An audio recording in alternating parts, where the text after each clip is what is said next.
umwe mu bagabo b'abakire cyane tuzi hano mu Rwanda nka Rujugiro Tribert ubu ari mu rubanza. Ese Rujugiro byamugendekeye bite kugira ngo ajye mu rubanza? Ese byamugendekeye bite kugira ngo urukiko rumuhamagaze? Turwaye ikaze mu kiganiro kirambuye kuri YouTube channel yacu Inzobere TV Show.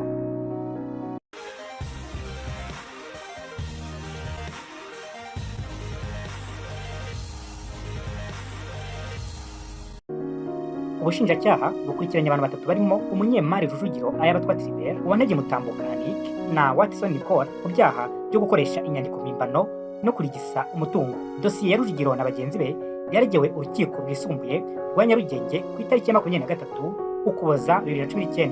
Aba bose uko ari batatu bakurikiranywe badafunze ndetse bahamagajwe ahatazwi kuko bari mu mahanga. Ubushinjacyaha bubakurikiranye ibyaha bibiri birimo icyo kurigisa cyangwa konona umutungo no kwandika cyangwa gukoresha inyandiko yahimbwe cyangwa irimo ibinyoma. Ibi byaha byakozwe mu myaka 10 ishize, bifitanye isano n'inyubako y'ubucuruzi yari izwi nka Union Trade Center cyangwa se UTC iri rwagati mu mujyi wa Kigali. Uko Rujugiro rero na bagenzi be bakoze ibi byaha, nk'uko inyandiko z'imiterere y'ikirego zigaragara ko ku ya 15 Nzeri 2021 aribwo Rujugiro Ayabatwa Tribert yakoresheje uburiganya mu kunyereza umutungo wa UTC yari abereye umwe mu banyamigabane. Rujugiro yari afite imigabane igera kuri 97 n'abandi banyamigabane bane bakaba bafite 3%. Uyu muturirwa ni imwe mu mitungo yashyizwe ahagaragara nk'imitungo ibereyemo leta imisoro cyangwa se ikigo cy'imisoro n'amahoro cyatangaje ko kibewe mu miliyari 1 na miliyoni 200 yararanye kuva muri 2007 kugera muri 2013. Hakiyongeraho n'amande y'ubukererwe byatumye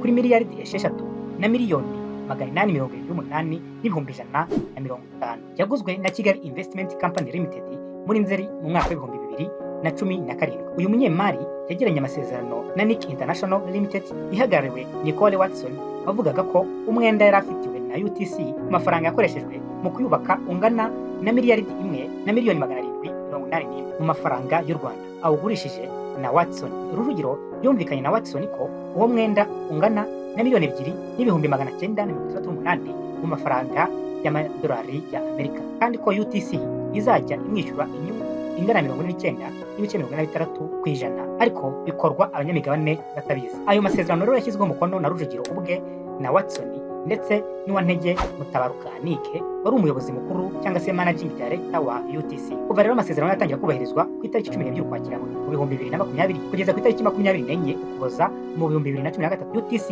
yari imaze kwishyura angana na miliyoni 454 n'ibihumbi 528 ndetse n'amafaranga 531. Biravugwa rero ko abanyamigabane ba UTC barengejwe ingohe. Ubushinjacyaha bugaragaza ko uburiganya bwakozwe na Rujugiro ndetse na Watson bari babizanyeho kuko nta hantu mu bitabo hagaragara ko UTC yari ifite umwenda wa Rujugiro ndetse n'abanyamigabane bayo ntibari babizi. Rujugiro ngo yasinye ku masezerano arimo ibinyoma nk'ugurishije umwenda UTC yari imubereyemo kandi azi neza ko ntawe uhari. Inyandiko mu rwego rw'igihugu rw'iterambere yitwa Registration in Form for Domestic Company itangwa na RDB wifuza gutangiza ikigo igaragaza ko UTC Limited yatanze ubusabe bwo gukora nk'ikompanyi ku itariki 20 Gicurasi umwaka w'1997. Yari igizwe n'abanyamigabane barimo Rujugiro Ayabatwa Tribert, Mutambuka Ernest, Wafero Tarsis. Abangaba bakaba barabahagarariye Makuza Desire na Nkurunziza Gerard. Ubushinjacyaha rero muri iki kirego buvuga ko nta gihamya cy'uko aba banyamigabane bemeje ko uwo mwenda uhabwa UTC nk'uko Rujugiro abyemeye mu masezerano ye na Watson.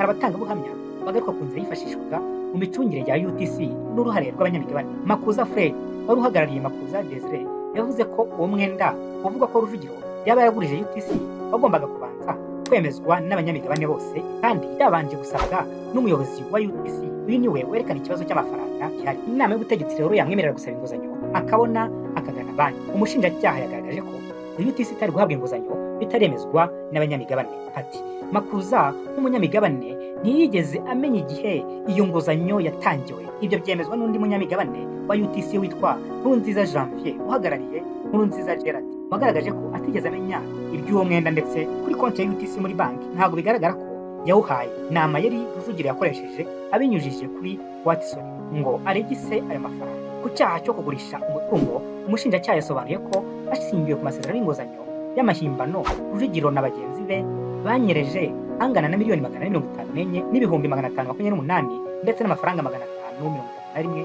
y'amafaranga y'u Rwanda. Ayo mafaranga akaba yaraya UTC.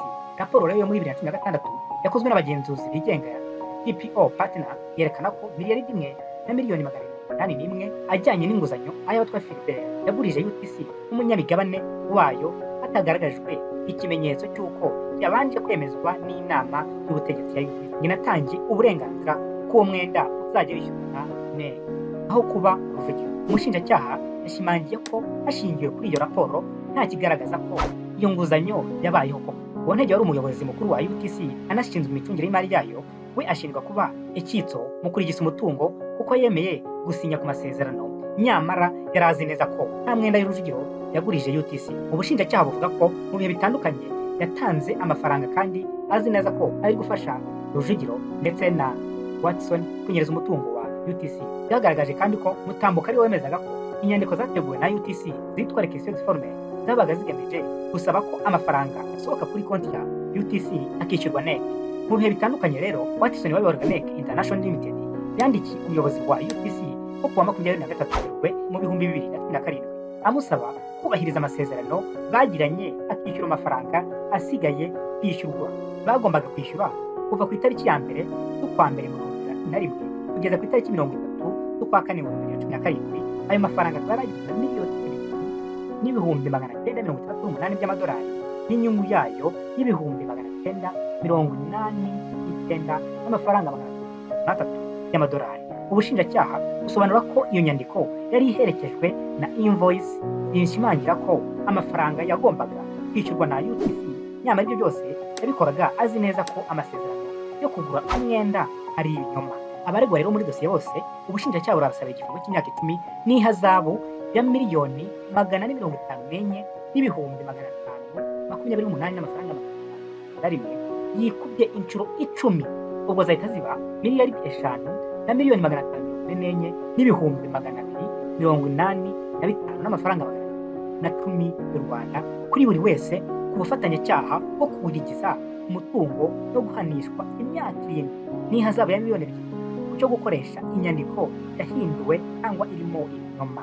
Bitewe rero no kuba ibyaha bigize impurirane y'imbonezamubano, abaregwa bahanishwa igifungo cy'imyaka 10 n'ihazabu ya miliyoni 544 n'ibihumbi 528 n'amafaranga 531 yikubye inshuro 5, bigahita biza kuba miliyaridi 2, bigahita biba miliyaridi 2 na miliyoni 272 n'ibihumbi 642 ndetse n'amafaranga 600 kuri buri wese. Urubanza rero rwakunze gusubikwa mu bihe bitandukanye kubera ingamba zashyizweho gahunda yo kurwanya. Kurikirana Inzobere TV Show kuri YouTube channel ubashe kuzajya ukurikirana byinshi byiza tuzajya tukugezaho ku gihe. Mu ikoranabuhanga, uburezi, ubuzima, amateka, ibigwi n'ibyegeranyo ku bantu mwakunze kandi mukunda muri benshi, ndetse n'imyidagaduro. Kora subscribe bizajya bikugeraho ku gihe kandi vuba.